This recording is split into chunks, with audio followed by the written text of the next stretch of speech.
పుస్తకం నుంచి 244 పాట.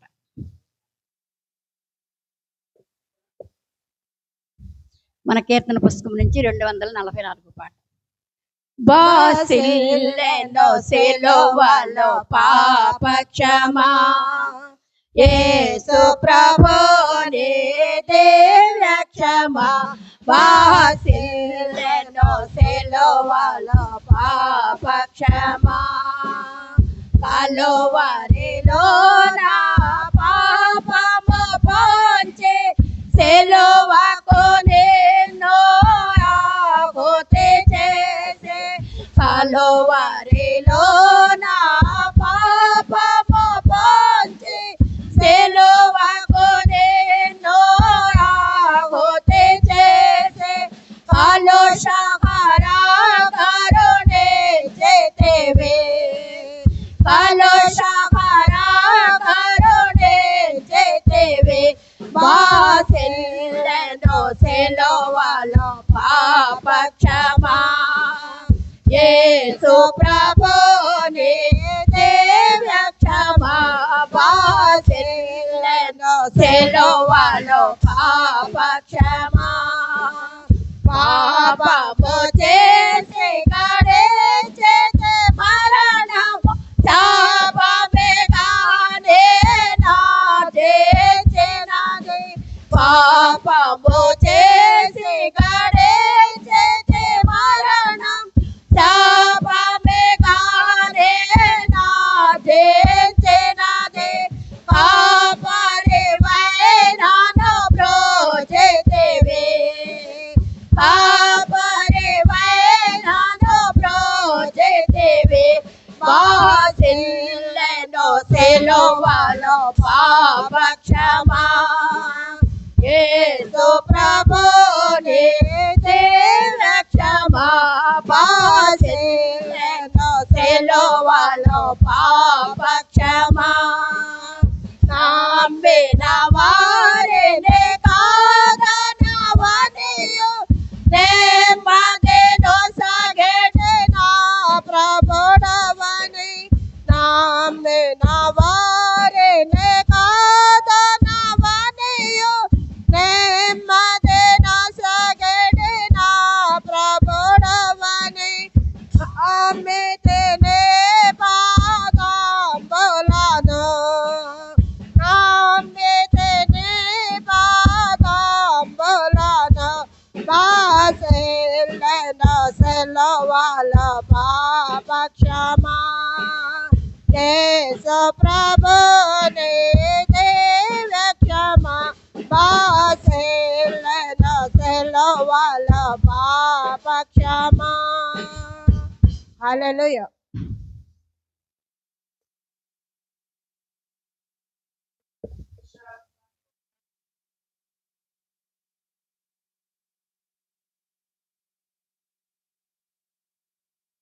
హల్లెలూయా.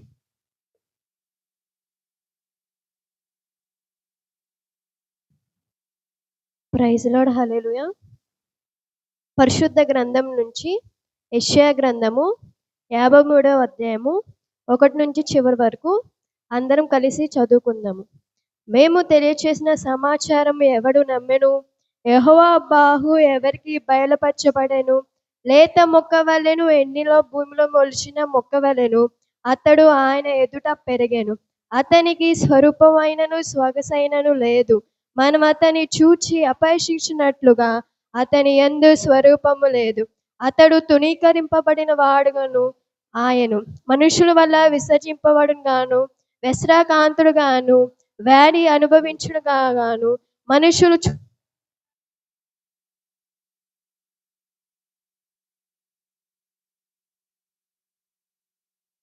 అతడు మన రోగములు భరించేను, మన వ్యసనములను వహించెను. ఆయనను మొత్తబడిన వాడుగాను, దేవుని వలన బాధింపబడిగాను, శ్రమ నొందిన వాడుగాను మనం అతని ఎంచితిమి. మన అతిక్రమ క్రియలను బట్టి అతడు గాయపరచబడెను, మన దోషములు బట్టి నలగొట్టబడెను. మన సమానార్థమైన శిక్ష అతని మీద పడెను. అతడు పొందిన దెబ్బల చేత మనకు స్వస్థత కలుగుచున్నది. మనమందరం గొర్రెల వలె త్రోవ తప్పిపోతిమి. మనలో ప్రతివాడును తనకిష్టమైన త్రోవను తొలగెను. యెహోవా మన అందరి దోషములు అతని మీద మోపెను. అతడు దౌర్జన్యము నొందెను, బాధింపబడెను, అతడు నోరు తెరవలేదు. వదకుతయ్య గొర్రెపిల్లయు బొత్తు కంచిన వారి ఎదుట గొర్రెయు మౌనంగా ఉండునట్లు అతడు నోరు తెరవలేదు. అన్యాయపు తీర్పు నొందినవాడై అతడు కొనిపోయబడెను. అతడు నా జనువుల అతిక్రమమును బట్టి మొత్తబడెను కదా. సజీవుల భూమిలో నుండి అతడు కొట్టివేయబడెను. అయినను అతను తరుము వారిలో ఈ సంగతి ఆలోచించిన వారు ఎవరు? అతడు మరమైనప్పుడు భక్తిహీనులలో అతనికి సమాధానించి ధనవంతుని ఎదుట అతడు ఉంచబడెను. నిశ్చయముగా అతడు అన్యాయం ఏమీ చేయలేదు. అతని నోట ఏ కపటము లేదు. అతని నలగొట్టుటకు యెహోవాకు ఇష్టమాయెను. ఆయన అతనికి వ్యాధి కలుగ చేసెను. అతకు తానే అపరాధ పరిహార్థపరి చేయగా అతని సంతానము చూచును. అతడు దీర్ఘాయుష్మంతుడగును. యెహోవా ఉద్దేశము అతని వలన సఫలమగును. అతడుకు తానుకు కలిగిన వేదన చూచి తృప్తి నొందును. నీతిమంతుడైన నా సేవకుడు జనుల దోషములను భరించి తనకున్న అనుభవ జ్ఞానము చేత అనేకులను నిర్దోషులుగా చేయును. కావున గొప్పవారితో నేను అతనికి పాలు పంచపెట్టెదను. గనులతో కలిసి అతడు కొల్లసిమ వివాహించుకొనును. ఏలయనగా మరణము నొందునట్లు అతడు తన ప్రాణమును ధారపోసెను. అతిక్రమం చేయువారిలో ఎంచబడిన వాడు ఆయను. అనేకులు పాపము భరించుచు తిరుగుబాటు చేసిన వారిని గూర్చి విజ్ఞాపనము చేసెను. దేవుడి పరిశుద్ధ వాక్యం దీవించును గాక. ఆమేన్.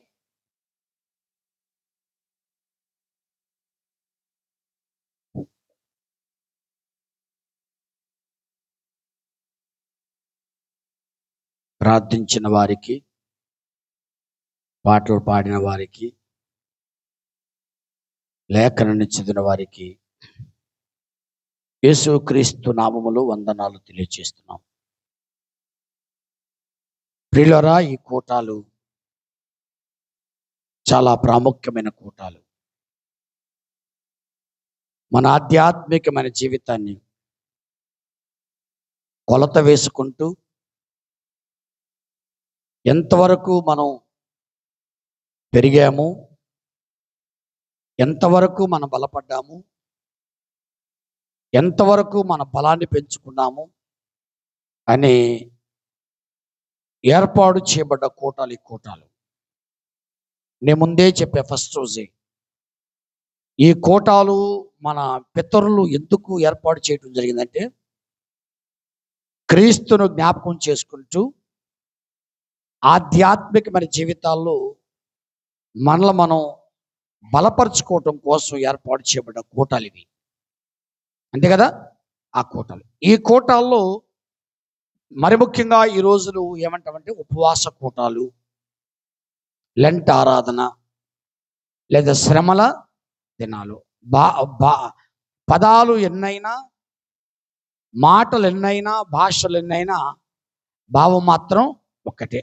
ఈ భావం ఏమిటంటే, ఈ కూటాల ద్వారా యేసుక్రీస్తు యొక్క శ్రమలలో మనము పాలివారమై ఉండాలి. యెషయా గ్రంథంలో 53వ అధ్యాయంలో అతడు అంటే యేసుని గురించి ఉన్న 12 వచనాల్లో అతడు అనేటువంటి మాట దాదాపు 34 సార్లు రాయబడింది. ఎన్నిసార్లు? 30. ఒకసారి మీరు కౌంట్ చేయండి. ఒకవేళ నాది ఏదైనా పొరపాటు ఉండొచ్చు, కౌంట్ చేసుకోండి. అంటే యెషయా ప్రవచిస్తూ అతడు, ఆయన అనే మాటను 34 సార్లు సంబోధించి, అంటే యేసు క్రీస్తు యొక్క మరణాన్ని గురించి యెషయాకు ఉన్నటువంటి ఆలోచన ఎంత గొప్పదో ఆలోచన చేయాలి. ఈరోజు నేను ఉపవాస కూటల్లో ఉపవాసాన్ని గురించి నేను మీతో మాట్లాడబోతున్నాను. అంటే ఉపవాసము మీద మనుషులకు అవగాహన ఉందా లేదా అనేది ఒకసారి గమనించాలి. ఉపవాస కూటాలు అంటాం మనం.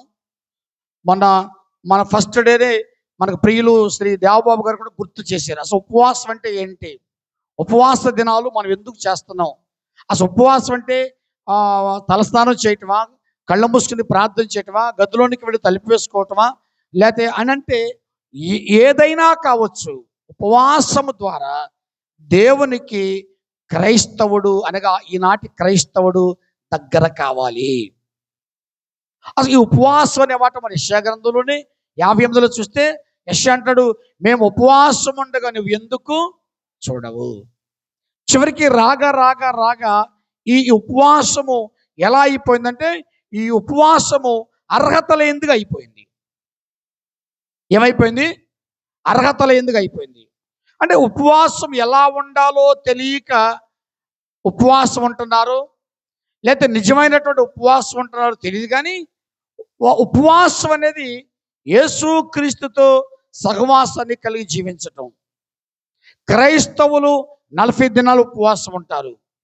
అసలు ఈ ఉపవాసం అనేటువంటి పదము పుట్టింది కూడా ఎక్కడంటే యూదుల్లో పుట్టింది ఉపవాసం అనే పదం. వారు చాటించేవారు. మనకు తెలుసు, ఇప్పుడు ముస్లిమ్స్ ఉన్నారనుకోండి, వారి ఫెస్టివల్ ఏదో ఒకటి ఉంది. ఏం ఫెస్టివల్ నాకు ఐడియా లేదు, కానీ రంజాన్ వచ్చిందనుకోండి, వాళ్ళు తెల్లవారుజామున 4 గంటల కానించి 6 గంటల కానించి మళ్ళా సాయంకాలం 6 గంటల వరకు 7 గంటల టైం తెలియదు, కానీ అప్పటి వరకు వారు కటిక ఉపవాసం చేస్తారు. నాకు తెలిసినటువంటి ఆలోచన ఏంటంటే, నాకు తెలిసినటువంటి సమాధానం ఏంటంటే, కనీసము నోటిలో నుండి ఉమ్ము కూడా బయటకు పోయరు. అలాంటి కఠినమైన ఉపవాసం చేయటం ద్వారా క్రైస్తవుడు దేవుని దగ్గరకు అవుతున్నాడు. ఇక్కడ ఈరోజు నేను మీతో చెప్పేటువంటి మాట ఏమిటంటే, ఉపవాసానికి పూర్తి అవగాహన ఉండాలి. ఉపవాసానికి ఏముండాలి? పూర్తి అవగాహన ఉండాలి. అవగాహన లేకోకుండానే క్రైస్తవుడు తన ఉపవాస దినాలను ముందుకు తీసుకెళ్తున్నాడు. అవగాహన లేకుండానే సంవత్సరాలు గడిచిపోయి, సంవత్సరాలు గడిచిన ఉపవాసం యొక్క ఉద్దేశం మనకి ఇంతవరకు కూడా అర్థం కాల. నేను ఒకరోజు ఒక సంఘంలో వైజాగ్లో పనిచేస్తున్నా. అమ్మా ఏంట్రా అన్నా, నాకు టీ పెట్టించింది, నేను టీ తాగాను. మరి నువ్వు కూడా తాగమ్మా అన్నాను. నేను చిన్నపిల్ల బ్యాంకులో పనిచేస్తుంది, చాలా చిన్న అమ్మాయి, కొత్తగా పెళ్ళయింది. ఉపవాసం ఉండాలండి, ఈరోజు నేను టీ తాగనన్నది. మంచిదమ్మా అన్నాను. సరే, వాళ్ళు మన చర్చి మెంబర్స్ కాదు, విజిట్కి వెళ్తూ ఉంటాం. సరే నువ్వు బైబుల్ తీసుకురమ్మా అన్నా. బైబుల్ తీసుకురమ్మంటే బైబుల్ తీసుకొచ్చింది. బైబుల్ తీసుకొచ్చి నేను ఒక వాక్యం చదవమ్మా అన్నా. సామెతల గ్రంథము 31:10 చదవమ్మా అని అంటే, గుణవతి అయిన భార్య దొరుకుటరుదు, అది ముత్యము కంటే అమూల్యమైంది. ఆమె ఏం చదువుతుందో తెలుసా? గణపతి అయిన భార్య దొరుకుటరుదు, అది ముత్యము కంటే. అంటే గణపతికి గుణవతికి ఏం తేడా లేదు, వ్యత్యాసులు. అంటే అప్పటి వరకు ఆ బైబుల్ కానీ ఆ వచనాన్ని కానీ ఆమె చదివినటువంటి ఆలోచన ఆమెలో లేదు. ఏ భార్య దొరుకుటరుదు? గణపతి అయిన భార్య దొరుకుట అరుదండి. ఏందమ్మా మళ్ళీ చదవమ్మన్నా, మళ్ళీ అదే చదివింది. మళ్ళీ చదవమ్మన్నా, మళ్ళీ అదే చదువు. అంటే ఉపవాసం అంటే తెలుసు, కానీ ఉపవాసం ఎలా ఉండాలో ఆమెకేమి లేదు, అవగాహన లేదు. ఉపవాసం ఎలా ఉండాలో అవగాహన లేక మనం ఉపవాస కూటానికి వెళ్తా, ఎలా పడితే అలా వెళ్ళిపోతాను. ఎక్కడికి వెళ్తున్నావమ్మంటే ఉపవాస కూటం అంటాం.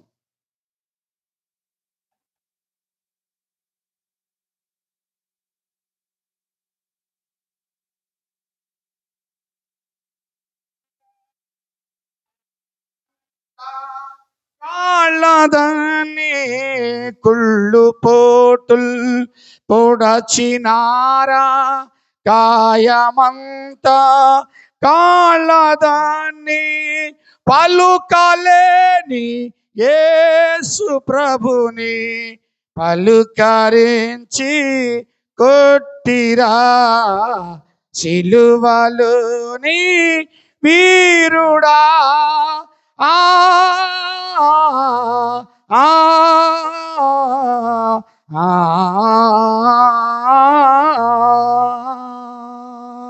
ఉపవాసం ఉంటున్నాము. ఉపవాసం ఉన్న మనకి ఉపవాసం పట్ల ఏముండాలి? అవగాహన. అంటే అవగాహన అంటే ఎందుకు మనం ఉపవాసం ఉంటున్నాము అనేది మనకు తెలియాలి. కొత్త నిబంధనలో కానీ పాత నిబంధనలో కానీ ఉపవాసాల గురించి వివరణ చాలా డిఫరెంట్లో ఉంది. సువార్తలు అయితే నువ్వు ఉపవాసం ఉంటే నువ్వు గదిలోనికి వెళ్ళు, తలుపు వేసుకో, ప్రార్థన చేసుకో అని ఉంది. యెషయా గ్రంథంలో అయితే ఉపవాస దినాన నువ్వేం చేస్తావు నాకు తెలియదు, కానీ నువ్వు వ్యాపారం చేయొద్దు, నీ పక్క వారిని శోధించొద్దు, దుర్మార్గంగా మాట్లాడద్దు, నీ పనివారితో కఠినమైన పని అంటే యేసు క్రీస్తుకు విరుద్ధమైనటువంటి పని ఏది చేసినా అది ఉపవాసము కాదు. ఉపవాసం ఉంటావు, వ్యాపారం చేస్తావు. కఠినమైన పని చేపిస్తావు. ఎలాంటి ఉపవాసము నాకొద్దు అని. మరి ఎలాంటి ఉపవాసం కావాలి? బైబిల్ చెప్తుందంటే, నీ మాట ప్రకారము నన్ను బ్రతికించు ప్రభువా అని అంట దావీదు.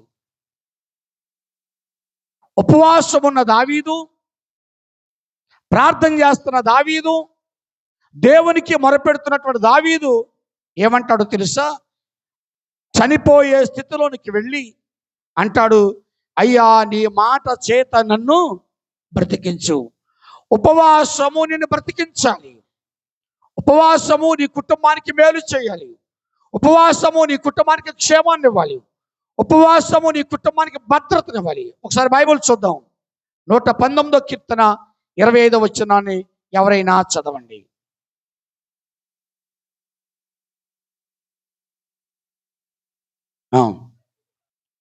నా ప్రాణము మట్టిని హత్తుకొనుచున్నది, నీ వాక్యము చేత నన్ను బ్రతికించము. దావీదంటాడు ఉపవాసముతో ప్రార్థన చేస్తూ, నా చర్మం వెండిపోయిందయ్యా, నేను ఉపవాసం ఉన్నాను, నా శరీరము క్షీణించిపోయింది, నా శరీరం మట్టిలో కలిసిపోయే స్థితికి వచ్చింది. అయినా ఉపవాసములో నుండి నేను బ్రతికి బయటపడాలంటే నీ వాక్యము చేత నన్ను బ్రతికించము. దావీదు అడుగుతున్నటువంటి మాట, ఈ మాట మనం కూడా అడగాలి. కొంతమంది 40 దినాలు ఉపవాసం ఉంటారు, కొంతమంది ప్రతి శుక్రవారం ఉపవాసం ఉంటారు, కొంతమంది ప్రతి బుధవారం ఉపవాసం ఉంటారు. నీ ఉపవాసము ఉండే నీవు ఉపవాసము పట్ల నీకేముండాలి? అవగాహన ఉండాలి. ఒకటి ఏంటంటే, నువ్వు తిన్నావో తినలేదో అది నీ వ్యక్తిగత విషయం. కానీ దేవుని దగ్గరకు వచ్చేటప్పటికి నువ్వు ఏ ఉద్దేశంతో ఉపవాసం ఉన్నావో, ఏ ఉద్దేశంతో ఉపవాసములకు వచ్చావో, ఏ ఉద్దేశంతో ఉపవాసముతో దేవుని అడుగుతున్నావో, ఏమి అడుగుతున్నావో అనే సత్యము నీకు తెలిసి ఉండాలి. ఏముండాలి? నీకు తెలిసి ఉండాలి. అందుకనే దావీదంటాడు, నా శుద్ధ హృదయముతో నేను ఉపవాసం ఉన్నానంటాడు. కీర్తన ఒకసారి చూడండి, 24వ కీర్తన 4వ వచనం. 24వ కీర్తన 4వ వచనం. ఉపవాసం ఉండటానికి మనస్సు పెట్టకయు, కపటముగా ప్రమాణము చేయకయు, శుద్ధ నిర్దోషమైన చేతులను శుద్ధ హృదయమును చాలు. ఎవరు ఉపవాసం ఉండాలి? ఎలా ఉపవాసం ఉండాలంటే, ఒకటి యథార్థమైనటువంటి మనస్సు ఉండాలి. దేవుని దగ్గర కపటము లేని ప్రమాణాలు చేయాలి. మూడోది నిర్దోషమైనటువంటి శుద్ధ హృదయము కలుగు చేయాలి. దావీదంటాడు, అయ్యా నా యందు శుద్ధ హృదయము కలుగు చేయము, నా అంతరంగములో స్థిరమైన మనస్సు నూతనముగా పుట్టించము. ప్రియ, ఉపవాసము పట్ల నీకు అవగాహన ఉండాలంటే దావీదంటాడు, నేను శుద్ధమైనటువంటి హృదయాన్ని కలిగి నీ దగ్గరకు వచ్చాను ప్రభువా. అదే కదా, నీ హృదయము నాట్యము ప్రభు జీవము నీదగును. ఉపవాసమున్న నీవు అవగాహనతో మొదటిగా నీవు నీ హృదయాన్ని దేవునికి సమర్పించాలి. ఉపవాసం నీ శరీరం అవసరంలా, నువ్వు తిన్నావో తినలేదు అవసరంలా, నీ వ్యక్తిగత విషయాలు, నీ బాడీకి సంబంధించిన విషయాలు దేవుడు ఏం అడగట్లా. ఒకటి అడుగుతున్నాడు, ఏమిటో తెలుసా? నా యందు శుద్ధ హృదయము కలిగితే అదే నీకు ఉపవాసము. దేవుని యందు యథార్థమైన హృదయం కలిగి ఉంటే అదే ఉపవాసము. ఉపవాసం ఉంటాం, వాళ్ళతో మాట్లాడడం, వీళ్ళతో మాట్లాడడం, ఆ ఇంటికి వెళ్ళడం, ఈ ఇంటికి వెళ్ళడం. ఏంటమ్మంటే ఆ దారులు అందరూ చెప్తాం, ఏంటమ్మంటే ఉపవాసం ఉన్నా, ఏంటమ్మంటే ఉపవాసం ఉన్నా, ఏంటంటే ఉపవాసం ఉన్నా. చివరికి పలహారం పెట్టినా తీసుకుని ఇంటికి ఎత్తుకెళ్తే సరిపోతాయి. అక్కడ కూడా చెప్తారు ఏమని? నేను తిన్నమ్మా, నేనేమన్నాను? పలహారం పెట్టారు. ఉపవాసం ఉన్నప్పుడు అక్కడ దాకా రాకూడదు నువ్వు. అంటే నువ్వు అక్కడి దాకా వచ్చావంటే, ఉపవాసం ఉండి అక్కడి దాకా వచ్చావంటే అర్థం ఏంటి? నీకు ఉపవాసం పట్ల ఏమి లేదు, వచ్చేవంటే తీసుకో, నువ్వు తినపోయినా పర్లా, తీసుకెళ్ళి నీ భర్తకో నీ పిల్లలకి ఇచ్చేస్తే అది సరిపోద్ది. అంటే ఉపవాసం ఉన్నావన్న సంగతి అక్కడ కూడా చెప్తున్నాం. అంటే అసలు ఉపవాసం పట్ల నీకేమి లేదు, అవగాహన లేదు. ఏ మనుషుడైతే ఉపవాసం పట్ల అవగాహన ఉంటాడు, ఇక్కడ దావీదు అంటాడు, నేను పరిశుద్ధతతో వచ్చాను, నేను యథార్థతతో వచ్చాను. దావీదు అడుగుతున్నాడు, నా అంతరంగములో స్థిరమైనటువంటి మనస్సు నూతనముగా పుట్టించము. యేసు క్రీస్తు వారు కూడా ఆయన భూలోకానికి పరిచయమైనటువంటి మొదటి రోజునే ఆయన అపవాది చేత శోధించబడిన వాడు ఎక్కడికి వెళ్ళాడు, అరణ్యములోనికి కొనిపోబడ్డాడు. అంటే ఆయన సేవా జీవితమే దేంతో ప్రారంభమైంది, శ్రమలతో ప్రారంభమైంది. అప్పటికే ఉపవాసం ఉన్నాడు. ఉపవాసం ఉన్న యేసు ప్రభు అంటుంది, నువ్వు దేవుని కుమారుడవైతే ఈ రాళ్లను, ఇది శోధన. నీకు కూడా పలహారం పెడతారే అన్ననే, ఆ పలహారం పెట్టేటప్పుడు నువ్వు తీసుకుని ఇంటికి వెళ్ళిపో, అక్కడ నీ వ్యక్తిగత విషయాన్ని ఎక్కడ కూడా చెప్పకూడదు. అంటే చెప్తున్నావంటే దాని అర్థం ఏంటంటే నీకు ఉపవాసము పట్ల నీకేమి లేదు, అవగాహన లేదు. రెండో విషయాన్ని గమనిస్తే 73వ కీర్తన మొదటి వచనంలో ఏముందో చూద్దాం. ఉపవాసము పట్ల నీకు అవగాహన ఉండాలంటే ఇశ్రాయేలీయులారా, ఇశ్రాయేలీయుల ఎడల నిశ్చయముగా శుద్ధ హృదయము గలవారి ఎడల నిశ్చయముగా దేవుడు దయాళుడైన ఇశ్రాయేలీయుల ఎడల. ఉపవాస కూటం అంటాం కదా, ఉపవాస కూటం నీ ఒక్కదానికి పెడుతున్నావా, నీ ఫ్యామిలీ కోసం పెడుతున్నావా? చెప్పరే, ఫ్యామిలీ కోసం పెడితే నువ్వు ఉండాలి, నీ భర్త ఉండాలి, నీ బిడ్డలు అందరం ఉండాలి. నీ బిడ్డలు కాలేజీకి వెళ్తారు, నీ భర్త ఉద్యోగానికి వెళ్తారు. ఇక ఓడగొట్ట నాగళ్ళు వెళ్ళి ఇళ్ళకాడ ఉంటాం చూడండి, వీళ్ళందరూ వచ్చి ప్రార్థన చేయాలి. వీళ్ళందరూ ఎవరికా ఏ పని లేకోకుండా దేవుడి పని మీద ఆధారపడ్డవాళ్ళు వీళ్ళందరూ. ఇశ్రాయేలీయులు ఏకవచనం కాదు, అది ఏ వచనం, అది బహువచనం. ఉపవాసం ఉంటే అసలు బయటోళ్ళ కంటే ముందు కూడా, సేవకుడి కంటే ముందు కూడా నువ్వు, నీ భర్త, నీ బిడ్డలు మీరు ఉండాలి. ఎవరి దారి నాడు వెళ్ళిపోయి ఇంట్లో ఒక ఆడ మనిషి ఒక మగ మనిషి కూర్చొని 20 మంది వచ్చి ప్రార్థన చేస్తే అది ఉపవాస కూటమి కాదు. మీరు ఏమన్నా అనుకోండి, అంటే దాని పట్ల మీకు ఏమి లేదు. నీ ఎవరి కోసం ప్రార్థన చేస్తున్నా, ఎవరి కోసం? నీ కొరకు, నీ భర్త కొరకు, నీ బిడ్డల కొరకు. ఈ అవగాహన లేకుండా ఉండటం వల్ల ఉపవాసంలోకి వెళ్ళిపోతున్నాం. కానీ ఉపవాసం యొక్క నిశ్చయిత అంటే మనకు తెలుస్తున్నా. ఇశ్రాయేలీయుల ఎడల నీ కుటుంబము ఉపవాసములో మోకరిస్తే, ఉపవాసములో నీవు మోకరిస్తే, నీ భర్త, నువ్వు, నీ బిడ్డలు మోకరిస్తే నీ పట్ల యెహోవా ఏమై ఉన్నాడు, దయ. నువ్వు దయ కలిగిన వాడు అవుతాడు ఉపవాసములు. అలాంటి ఉపవాసాన్ని నువ్వు కలిగి ఉండాలి. మూడో విషయాన్ని మనకు తెలుసు, చదవవసరం లేదు. మత్తయి సువార్త 5వ అధ్యాయంలో ఏముందంటే, హృదయ శుద్ధి గలవారు ధన్యులు, వారు దేవుని ఉపవాసములో అవగాహన కలిగి ఉంటే నువ్వు ఎవరు చూస్తావు, దేవుని ముఖ దర్శనాన్ని చూస్తావు. స్తోత్రం చెప్పండి, గట్టిగా చెప్పండి. ఉపవాసములో నీవు అవగాహన కలిగి ఉంటే, ఉపవాసములో నువ్వు ఆలోచన కలిగి ఉంటే, యేసు ప్రభు బోధలో ఫస్ట్ బోధలో ఒక మాట ఏంటో తెలుసా? హృదయ శుద్ధి గలవారు ధన్యులు, వారు దేవుని. అంటే ఉపవాసం పట్ల అవగాహన ఉంటే నీ హృదయాన్ని ఏం చేసుకుంటావు, శుద్ధి చేసుకుంటావు. మొన్న అడిగిన పరిస్థితి, ఆ ఉపవాసం అంటే ఏంటి?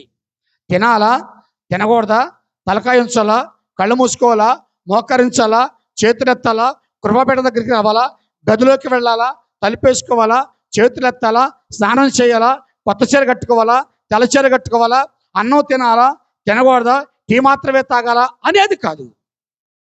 ఉపవాసం అంటే ఏంటంటే మొదటగా నీవు హృదయశుద్ధి ఈ ఈ అవగాహన నువ్వు ఎప్పుడైతే కలిగి ఉంటావో ఈ ఉపవాస కోటాలకు నువ్వేం చేసిందని అవుతావు? ఈ 40 దినాలకి నువ్వు న్యాయం చేసిందని అవుతావు. అంటే ఉపవాసము పట్ల అవగాహన లేని కారణం చేత ఏదేదో తలుస్తున్నాం, ఏదేదో ఆలోచన చేస్తున్నాం. ఇవన్నీ ఆలోచనలకు మనకి సమృద్ధమైనటువంటి సమాధానం దొరకాలంటే ముందు నీకు ఉపవాస పట్ల ఏముండాలి? అవగాహన ఉండాలి. ఒకసారి అదే మాట చూద్దాం. అపోస్తలుల కార్యం 15వ అధ్యాయంలో ఏమని వ్రాయబడిందో చూద్దాం.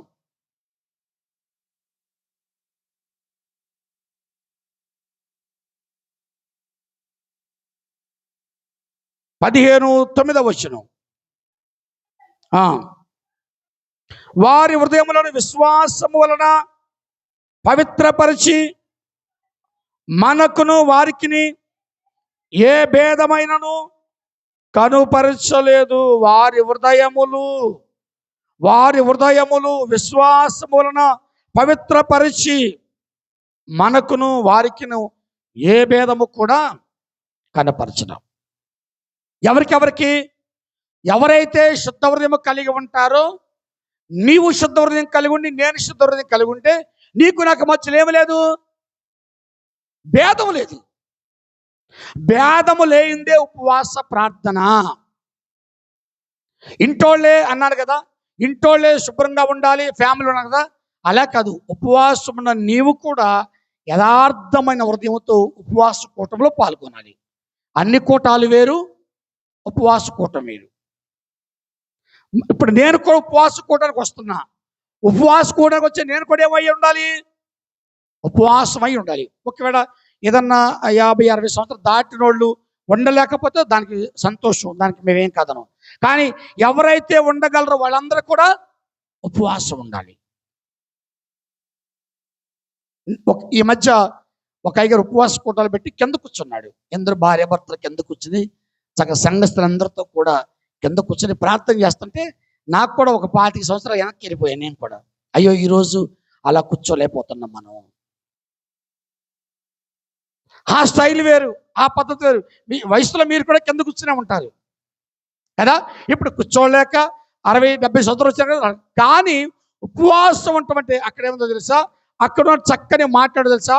హృదయములను విశ్వాసములన పవిత్రపరిచి మనకును వారికిను ఏ భేదమును. ఉపవాస దినములు ఉపవాసం పెట్టుకున్న వారు కానివ్వండి, ఉపవాస ప్రార్థనలకు వెళ్ళిన వారు కానివ్వండి, వాళ్ళకి భేదం ఉండకూడదు, మనకు కూడా భేదం ఉండకూడదు. భేదము లేనిదే ఉపవాసం. తలస్నానం చేసింది ఉపవాసం కాదు. అన్నం తినకోకుండా ఉంటే ఉపవాసం కాదు. మోకరించడం ఉపవాసం కాదు. నేను ముందే చెప్పా, మళ్ళీ ముందు అలా చెప్పారు కదండి మీరు అనొచ్చు. డిఫరెంట్ కోణాల్లో ఒక్కొక్క మనిషి దేవుని దగ్గరకు వస్తాడు. ఇప్పుడు ఏంటో తెలుసా? ఇక్కడ అపోస్తలుల కార్యములో పౌలు గారి యొక్క బోధ ఏంటో తెలుసా? అవగాహన లేకోకుండా ఉండటమే కాకుండా మనసులో ఏముండకూడదు? విభేదాలు ఉండకూడదు. ఏముండకూడదు? విభేదాలు ఉన్నప్పుడు అది ఉపవాస కూటము కాదు. ఒకవేళ విభేదం ఉంటే దాన్ని మనం విత్డ్రా చేసుకోవాలి. అలా ఉండకూడదు అనేది చెప్తుంది. ఇప్పుడంతా కూడా హృదయ శుద్ధి అంటే అంతా కూడా అర్థం ఏంటో తెలుసా? హృదయ శుద్ధి అంటే కల్తీ లేని హృదయం. కల్తీ లేని హృదయం. ఏ హృదయం అది? హృదయ శుద్ధి అంటే ఏంటి? కల్తీ లేదు. నేను ఒకసారి చెప్పినట్టున్నా మీకు. గుడివాడలో ఒక మంచి బ్యానర్ చూశాను నేను. బండి వేసుకెళ్తున్నాను, పెట్రోల్ బంక్ దగ్గర బండి ఆపా. అక్కడ ఏమని వ్రాయబడి ఉందంటే, ఇక్కడ పెట్రోల్ బంకులు ఇక్కడ నమ్మకము మాత్రమే దొరుకుతుందని రాశారు. చూసినప్పుడన్నా మంచి కొటేషన్స్ రాస్తారు చాలా చోట్ల. పెట్రోల్ బంకులు ఏముండాలి? మంచి పెట్రోల్ దొరుకుతుంది, లేదా రిలయన్స్ పెట్రోల్ దొరుకుతుంది, హెచ్పి దొరుకుతుంది, ఇండియన్ దొరుకుతుంది రాయని. కానీ అక్కడ ఏం రాశాడు అతను? ఎక్కడ నమ్మకము మాత్రమే దొరుకుతుంది. ఉపవాస ప్రార్థనకు వచ్చేటువంటి నీకు ఏముండాలో తెలుసా? హృదయ శుద్ధి మాత్రమే ఉండాలి. నేను అడిగి ఏమయ్యా నమ్మకం రాసేవేంటన్నా? నేను కూడా అంతకంట కదా. నేను 100 రూపాయలు నాకు 100 రూపాయలు నమ్మకం ఇవి అన్నా. ఏమన్నాను? 100 రూపాయలు ఇచ్చి నాకు ఒక 100 రూపాయలు నమ్మకం ఇవన్నా. అదేంటి సార్ అన్నాడు. మరి పెట్టి బోర్డు ఏంటి అన్న. సార్ అది నమ్మటం కోసం రాసింది సార్. వాళ్ళ వాళ్ళ విధానం అది, వాళ్ళ వ్యాపారం అది. నమ్మకం దేవుని దగ్గర మాత్రమే దొరుకుతుంది. నమ్మకం ఎక్కడ కూడా దొరకదు. అంటే నమ్మకము, విశ్వాసము, హృదయశుద్ధి అంతా కూడా కలిసి లేనిది కావాలి. యథార్థత, పవిత్రమైనటువంటి కోరికలతో దేవుని దగ్గరికి వచ్చేది ఉపవాసము. ఎట్లా రావాలి? పవిత్రమైన కోరికలు, పవిత్రమైన హృదయము, పవిత్రమైన యథార్థత, కల్తీ లేని మనిషిగా, పాపము లేని మనిషిగా, దుర్మార్గము లేని మనిషిగా, దుష్టత్వము లేని మనిషిగా, ఏ మనుషుడైతే కల్తీ లేకోకుండా దేవుని దగ్గరకు వస్తాడో అతడు ఖచ్చితంగా ఉపవాసం ఉన్నట్లే. స్తోత్రం చెప్పండి, గట్టిగా చెప్పండి. ఇంకొక మాట చెప్పి నేను ముగిస్తా. ఉపవాసం ఉన్నప్పుడు నీకు అవగాహన లేవు. ఉపవాసములో ఉన్నప్పుడు నీవు దేవునితో కలిసి పని చేయాలి. ఏంటమ్మా? ఉపవాసం ఉన్నప్పుడు నువ్వేం చేయాలి? దేవునితో కలిసి పని చేయాలి. ఇప్పుడు మనకు ఉపవాస కూటాలు జరుగుతున్నాయి అనిల్ వాళ్ళ ఇంటికాడ. అనిల్తో కలిసి, మాధవితో కలిసి మనం పని చేయట్లే. ఎవరితో పని చేస్తున్నాం? దేవునితో కలిసి పని చేస్తున్నాం. అక్కడ వాళ్ళకి సంబంధం లేదు ఉపవాస కూటానికి. వాళ్ళు కేవలము మనకు దేవునికి మీడియాటర్స్ మాత్రమే. ఇక్కడ బైబిల్లో ఉన్నటువంటి సత్యం ఏంటో తెలుసా? ఉపవాసములో ఉన్నప్పుడు నీ ఎవరితో కలిసి పని చేయాలి? దేవునితో కలిసి పనిచేయాలి. అందుకే ప్రభు అన్నాడు, హృదయ శుద్ధి గలవారు ధన్యులు, వారు దేవుని చూస్తారు. ఇప్పుడు ఉపవాసం ఉన్నటువంటి నీవు ఎవరితో పని చేయాలి? దేవునితో కలిసి పనిచేయాలి. ఒకసారి యెహెజ్కేలు గ్రంథంలో ఏముందో చూద్దాం. 18వ అధ్యాయములో 31వ వచనాన్ని దయచేసి ఎవరైనా చదవండి.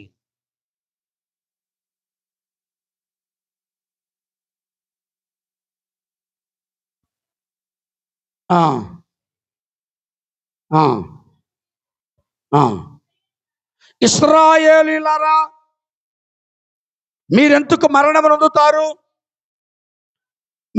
ఇదే ప్రభువు యెహోవాకు. మరణము నొందినవాడు మరణమొందుటను బట్టి నేను సంతోషించేవాడును కాను. కావున మీరు మనసు తిప్పుకొనుడి, అప్పుడు మీరు బ్రతుకుదురు. ఇదే యెహోవా వాక్కు చాలు. ఇక్కడ మీరు గమనిస్తే నూతన హృదయము గలవారై, నూతన హృదయ శుద్ధి గలవారై బుద్ధి తెచ్చుకోండి ఇశ్రాయేలులారా. మీరు మనసు తిప్పుకొని దేవునితో కలిసి మీరేం చేయాలి? ఏం చేయాలి? పని చేయండి. ఉపవాసం అంటే ఏంటో తెలుసా? దేవునితో కలిసి పని చేయటం. ఇక్కడ యెహెజ్కేలు మాట్లాడుతున్నాడు. ఏమని తెలుసా? ఇశ్రాయేలీయులారా, మీ హృదయాలు మార్చుకోండి, మీ మనసులో హృదయం దేవుని వైపు తిప్పుకోండి. దేవునితో కలిసి మీరు ఏం చేయాలి? పని చేయాలి. దేవునితో కలిసి పని చేయాలి. దేవునితో కలిసి పని చేయడం ఏంటి? పాటలు పాడుతుంటే పాటలు పాడాలి, ప్రార్థన చేస్తుంటే ప్రార్థన వెంబడించాలి, వాక్యం చదువుతుంటే వాక్యాన్ని మనం అనుసరించాలి. ఒకళ్ళ ప్రార్థన చేస్తుంటే ఆ పాటనే కూర్చుంటాం. కనీసం నీకోసం నువ్వన్నా చేసుకో. మైకులో 2-3 పాట పాడుతుంటే మిగిలిన 50 మంది కూడా అలా కూర్చుంటారు. అంటే మనం కాదు, జనరల్గా చెప్తున్నాను నేను.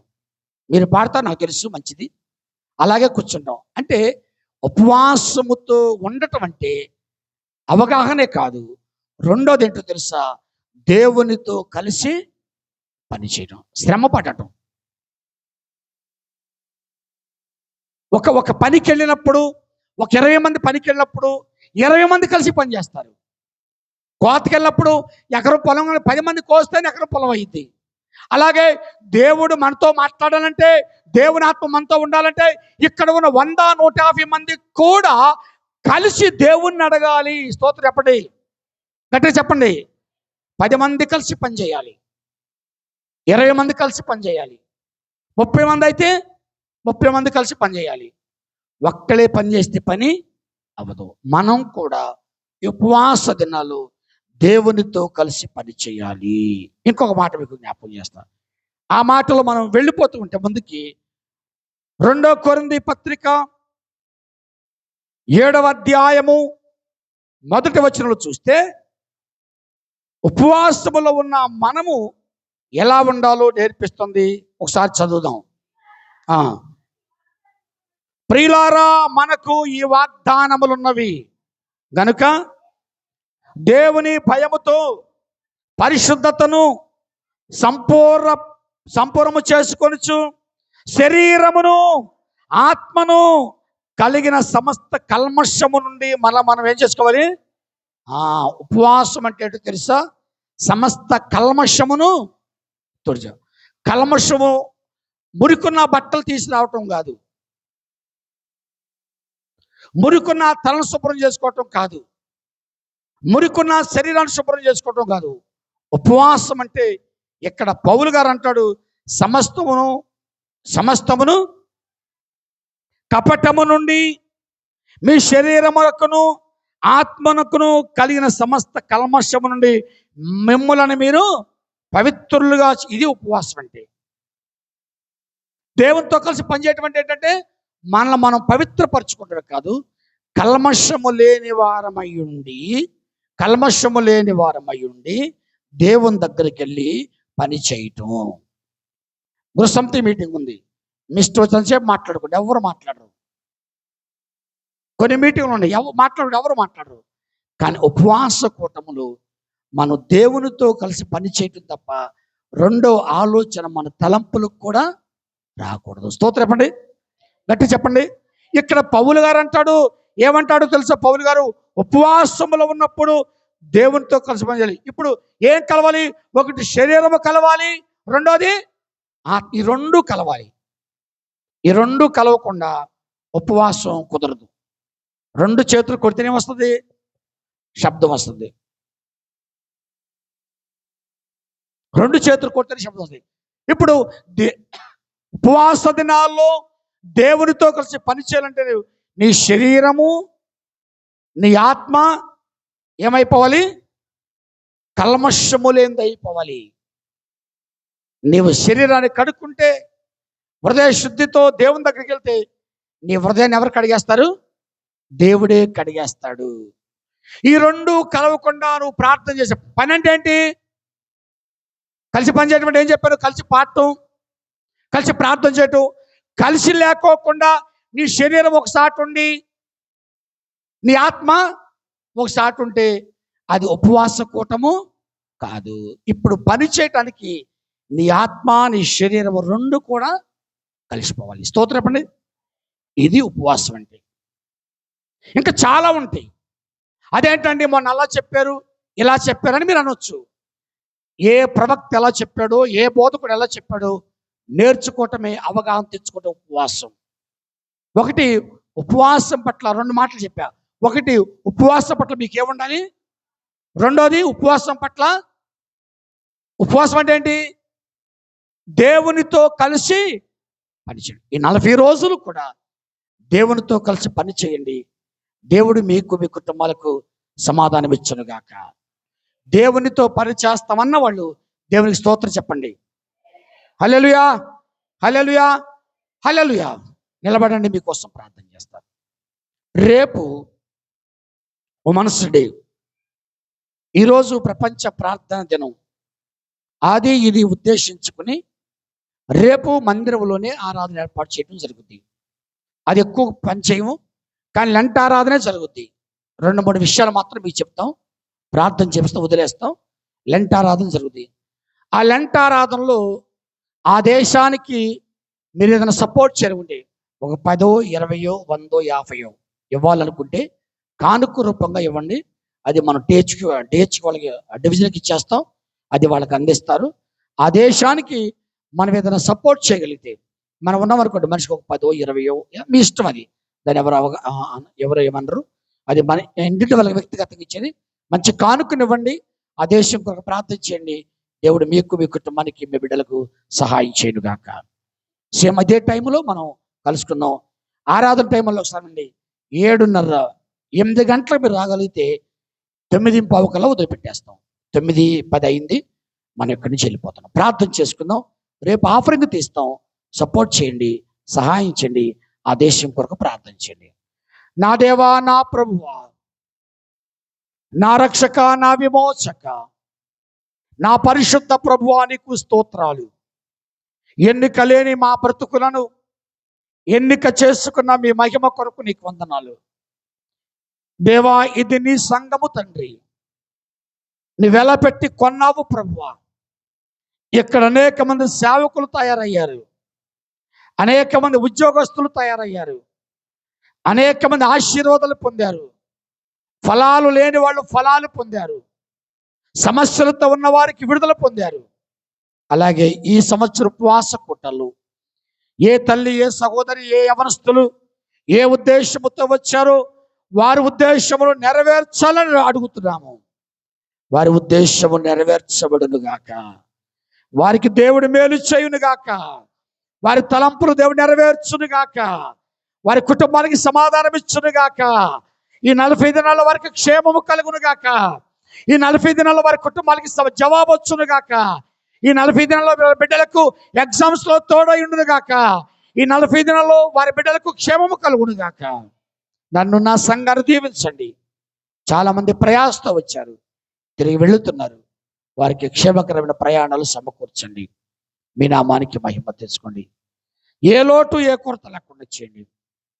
దిన దీవెనలతో నింపండి, దిన ఆశీర్వాదాలతో నింపండి, దిన సమృద్ధినివ్వండి, దిన క్షేమాన్ని ఇవ్వండి. మీరు మాత్రమే మహిమ పొందండి, మీరు మాత్రమే మహిమ పొందండి.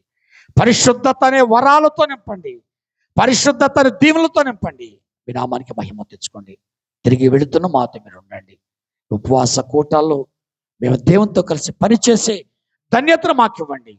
అటువంటి కృప మాకివ్వండి, అటువంటి సమాధానం మాకివ్వండి. మీరు మహిమ పొందండి. మరి ముఖ్యంగా బలహీనంగా ఉన్న బిడ్డల కోసం ప్రార్థన చేస్తున్నాం.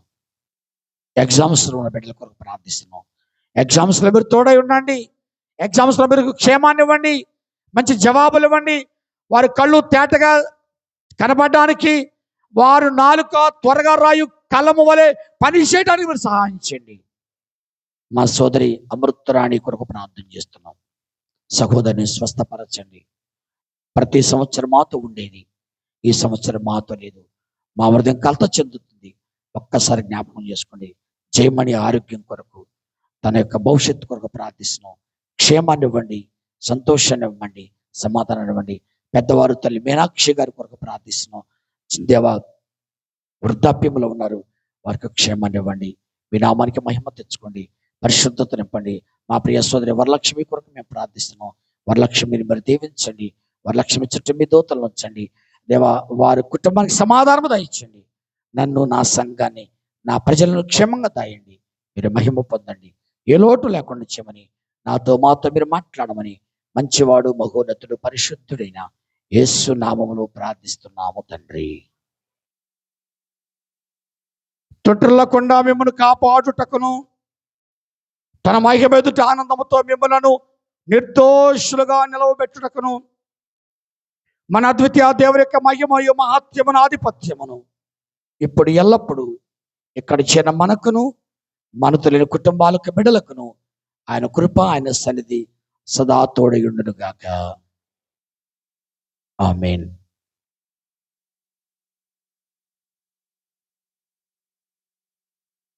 హల్లెలూయా, హల్లెలూయా, హల్లెలూయా.